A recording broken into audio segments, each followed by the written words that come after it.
Alors, il faut que nos hommes politiques comprennent que la paix sociale qu'ils demandent aux populations là doit commencer par eux.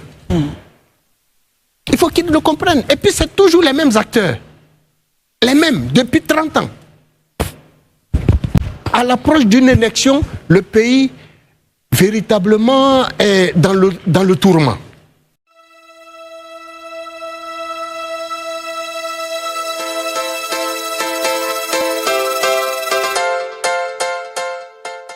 Coup de tonnerre en Côte d'Ivoire. Blaise Lasme et Daï Nestor, membres actifs du PPACI, ont été déférés à la MACA ce 30 septembre.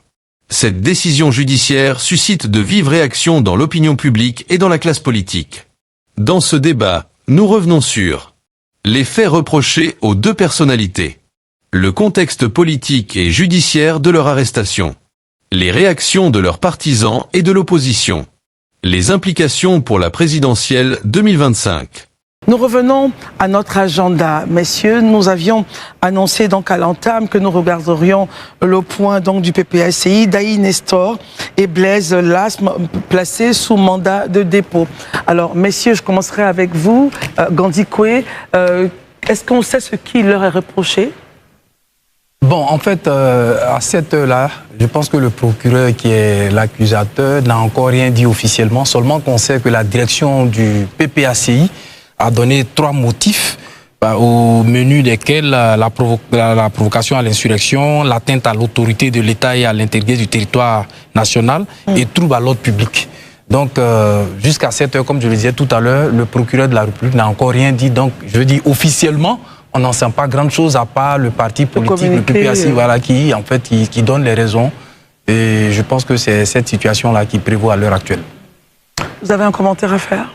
Bon, un commentaire pas trop. Je pense qu'on pourrait dire peut-être que c'était la suite logique de tout ce qui était déjà comme manifestation concernant les membres du PPACI depuis un certain temps. Je pense qu'ils étaient dans un sens de mobilisation pour la marche du 4, quand on sait que déjà le Front commun avait déjà appelé à une marche pour protester contre le 4e mandat, en fait, avec tout ce qui se passe. Je pense qu'on n'a pas grande information. Le procureur, avec un communiqué du procureur, on pourra dire plus, mais pour moi, en l'état actuel des choses, est-ce que des interpellations pourront en fait calmer le climat social? Si je devais donner un avis personnel, je pense que nous ne sommes pas encore vraiment à une situation qui pourrait en fait permettre ça. Et j'ai bien peur que demain, à travers peut-être ces arrestations-là, est-ce que ça ne va pas encore bander, muscler les positions pour qu'on assiste déjà avant le 4, la marche, à une sorte de désordre au niveau du pays.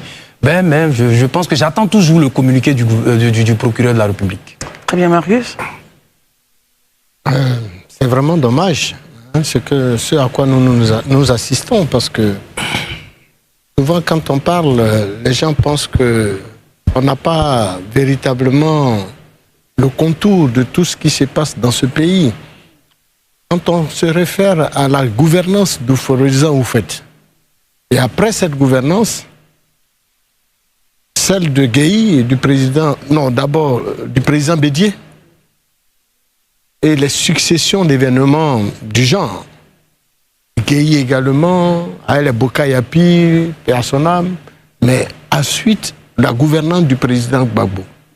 Et maintenant, la gouvernance du président Ouattara. Tout est entaché par ces genres de situations à l'approche de nos élections.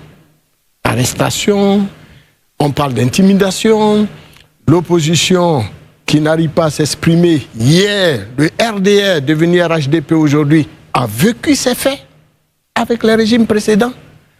Le FPI a vécu ces faits avec le régime du PDCI. C'est le RDR devenu RHDP avec d'autres partis. Je dis le RDR d'hier, devenu RHDP.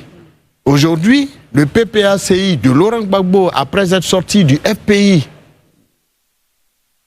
vit les mêmes situations avec donc le RHDP, dans lequel vous avez le RDR, l'UDPCI et j'en passe. Alors, il faut que nos hommes politiques comprennent que la paix sociale qu'ils demandent aux populations là doit commencer par eux. Il faut qu'ils le comprennent. Et puis c'est toujours les mêmes acteurs. Les mêmes, depuis 30 ans. À l'approche d'une élection, le pays véritablement est dans le tourment. Les Ivoiriens s'interrogent. Il y en a même qui commencent à préparer dans nos villages. Moi qui viens d'Abengourou, on nous disait mais que se passe-t-il à Abidjan? Mais il paraît qu'on doit payer nos sacs de riz ou alors on doit se préparer. Mais attends, pourquoi toujours cette tension et effrayer autant que possible les populations pour simplement ce qu'on demande aux populations de faire, un acte de vote? C'est-à-dire tu prends un bulletin, tu as déposé dans une urne, tu as voté, tu t'en vas chez toi, c'est fini. Tu vas à l'église, tu reviens de l'église, tu vas à la mosquée, tu pries, tu finis, tu viens, tu t'en vas voter. C'est fini, c'est tout, et rien que ça. Mais avant ça, tout ce que nous allons subir, c'est pas normal. Que direz-vous par exemple d'une rencontre en l'état actuel des choses entre le président Gbagbo et le président Ouattara? Qu'est-ce qui les empêche? Ils se parlent, ils ont leur numéro. Pourquoi ils ne s'appellent pas pour se rencontrer, ne serait-ce que pour décrisper la tension? Les candidatures sont connues pour l'élection de 2025. Le Conseil constitutionnel s'est planché. Nous sommes dans une république qui fonctionne avec des règles. On ne revient plus là-dessus. Si d'ordinaire, nous sommes respectueux de nos dispositions légales. Mais il faut amener les uns et les autres à comprendre que la politique, ce n'est pas la guerre. Ce n'est pas des ennemis, c'est des Ivoiriens. N'est-ce pas le président Gbagbo de retour de la Belgique qui a dit que le président Ouattara est son frère? Et qu'il allait, en allant rencontrer son frère, il avait tout souri. Et le président Ouattara également. Ils se rencontrent, ils se tapent sur les épaules. Alors, pourquoi donne-t-il l'impression aux populations qu'ils sont des ennemis au moment des joutes électorales? Alors, bref, moi, je pense que l'heure est venue de décrisper l'atmosphère. Il faut une rencontre entre ces hommes politiques. Le président Gbagbo s'assoit avec le président Ouattara, ils se parlent au sort, même s'ils veulent à huis clos. Mais ça a un enjeu, ça a une incidence. Les gens demandent à vous rencontrer. Sous la gouvernance de la primature par le premier ministre Amadou Bon Coulibaly, l'opposition a été reçue. Sous la gouvernance de la même primature par Ahmed Bakayoko, l'opposition a été... pourquoi avec le même Premier ministre actuel, eh bien cela n'est pas possible. Et pourtant, c'est possible de le faire. Il faut tout simplement qu'on lui donne des instructions, parce qu'en tant que Premier ministre, il ne peut pas se lever tout seul, prendre une telle décision. Il aurait fallu que le RHDP, qui est le parti qui a fait de lui le Premier ministre, et le président de la République lui donne ses instructions. Il faut rencontrer les acteurs, il faut que les acteurs politiques se rencontrent. Et que nous partions le 25 octobre poser l'acte de vote en prenant un bulletin, mettre dans l'une et rentrer chez nous, sans forcément qu'il y ait du grabuge. Merci. Alors, ces arrestations-là, ça suscite encore, eh bien, des grouilles, ça suscite encore des soucis. Non, attends, vraiment, il faut baisser la tension. Et je demande à nos hommes politiques de nous aider, parce qu'on ne veut plus être effrayés. Merci beaucoup. Herman, votre point? Déjà, je vais revenir un peu. Hein. On a écouté Gandhi, puis lorsqu'il évoquait les points soulevés par le PPACI qui seraient les éléments, les motifs d'arrestation de leurs camarades Blaise Lasme et Daï Nestor. Provocation à l'insurrection, atteinte à l'autorité de l'État et à l'intégrité du territoire national, trouble à l'ordre public. Je précise que ça, ce sont les charges. Ça veut dire que les charges qui sont les intitulés selon la loi de ce qu'on reproche à un individu. Maintenant, au regard de cela, moi j'attends de voir, certainement c'est la préoccupation de Gandhi, les faits. Parce que si on dit qu'ils ont provoqué à l'insurrection, il doit y avoir des éléments sur lesquels on les accuse de cela. S'ils ont atteint à l'autorité de l'État, il doit y avoir des éléments, même pour le trouble à l'ordre public. Mais moi, d'une connaissance généralement des procès qu'on a eus depuis 2011 jusqu'à maintenant, ces charges-là, moi, j'ai toujours personnellement, je les ai appelées des charges bateaux. Qu'on peut donner, on peut prendre quelqu'un avec, et puis l'instruction va permettre plus tard de savoir si cet individu est effectivement coupable de ces faits-là. Je suis un exemple, j'ai été accusé par 11 éléments, dont l'atteinte à la sécurité de l'État, tous ces éléments de xénophobie et autres. Et 4 ans après, le procès a montré que j'étais totalement non coupable, acquitté. Donc c'est vrai, tous les 4 années, c'est ce qui est déplorable. Qu'on perd, c'est souvent ça qui fait mal. Donc je comprends peut-être les parents de ces personnes qui ont été prises au mail de la justice. Parce que l'affaire est en instruction. On ne va pas commenter cela. Mais moi, je vais revenir sur une publication que j'ai faite sur les éléments lorsqu'on dit que les décisions du Conseil constitutionnel ne sont susceptibles d'aucun recours. Effectivement, la loi le dit, hein, c'est l'article 138 chez les gens de la Constitution de 2016. Les décisions du Conseil constitutionnel ne sont susceptibles d'aucun recours. Elles s'imposent au pouvoir public, à toute autorité administrative, juridictionnelle, militaire et à toute personne. Mais en même temps, cette même Constitution dispose à son article 20 la liberté de réunion et de manifestation pacifique. Et il y a aussi des traités internationaux qui permettent, qui donnent le droit à des citoyens de manifester et d'exprimer leur mécontentement face à une décision. Je vais prendre par exemple l'article 21 du pacte international relatif aux droits civils et politiques. On dit que le droit de réunion pacifique est reconnu. L'exercice de ce droit doit cependant se faire dans les règles.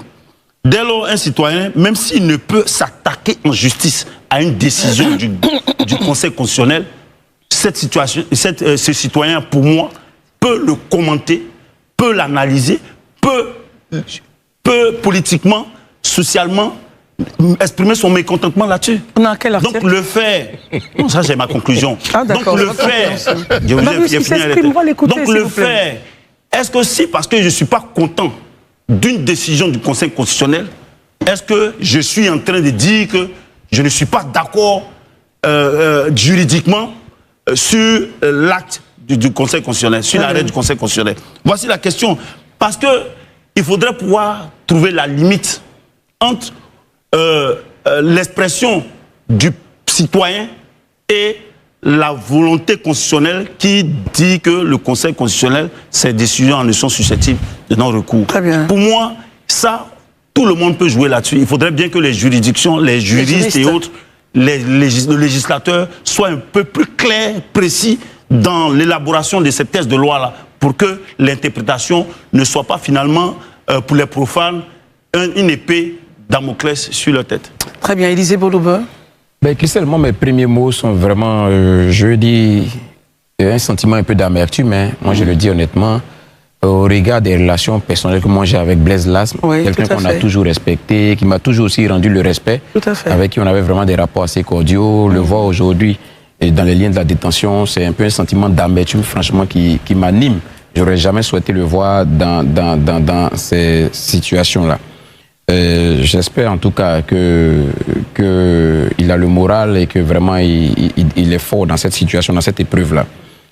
Quand je finis de dire ça, je veux aussi me pencher sur le fait que moi j'estime, je ne peux pas aller à l'encontre des institutions. Non, moi c'est vraiment pas mon rôle. Mais je crois que au regard de l'environnement et de l'atmosphère actuelle, il est bien. Déjà je précise que c'est du droit du procureur de communiquer ou de ne pas communiquer sur une situation pareille. Le procureur est libre. Rien ne lui fait injonction de produire un communiqué ou ne pas le produire. Mais moi, j'estime qu'au regard du contexte actuel, de l'environnement dans lequel on est, il est bien quand même qu'il y ait une communication, qu'il y ait une conférence de presse, qu'il explique pourquoi aujourd'hui ces acteurs-là sont inculpés. Parce que c'est important. Ça va permettre déjà de faire taire toute supputation, parce que quand on rentre dans ce schéma-là, tout le monde va dans tous les sens, les propos vont dans tous les sens, les interprétations qui n'ont rien à voir avec la réalité vont dans tous les sens, mais parce que justement, quand il n'y a pas de parole officielle ou quand il n'y a pas d'explication, ça ouvre la voie à toute forme de commentaires et vraiment de fantasmes en fait. Donc moi je crois qu'au regard de l'environnement actuel et du contexte, il serait quand même bien que le procureur, vraiment dans une conférence de presse, s'explique. C'est-à-dire fasse une conférence où il explique, de la manière la dernière fois il a reçu les blogueurs et autres, et il a passé du temps avec eux, il a accepté toutes les questions. Moi j'ai suivi les échanges, il y a des propos qui ont été très durs à son encontre même, des questions, en tout cas ceux qui l'ont posé, ils l'ont dit des questions, mais en réalité c'était le procès même du procureur qu'on faisait, certainement on faisait même des injures à la limite, mais il s'est jamais offusqué, il a pris la peine de faire de la pédagogie, et je crois que c'est ce que vraiment on attend aussi. il faut qu'il l'explique un peu pourquoi aujourd'hui on a une telle situation et autres. Moi, je trouve que c'est indispensable. Maintenant, pour terminer, parce que oui, je termine dessus. La dernière chose que je veux dire, et ça je le répète, Christelle, qu'on soit du pouvoir, qu'on soit de l'opposition, on est avant tout citoyen. Ce n'est pas la situation d'acteurs politiques qui nous donne une immunité. Il faut que les acteurs politiques aussi le comprennent. Vraiment, il faut qu'on fasse les choses dans les règles de l'art, aussi bien du côté du pouvoir que du côté de l'opposition. Il faut qu'on comprenne qu'avant tout, on est citoyen. Et le fait qu'on soit citoyen, là, on est soumis à des obligations. Ça, c'est vraiment important.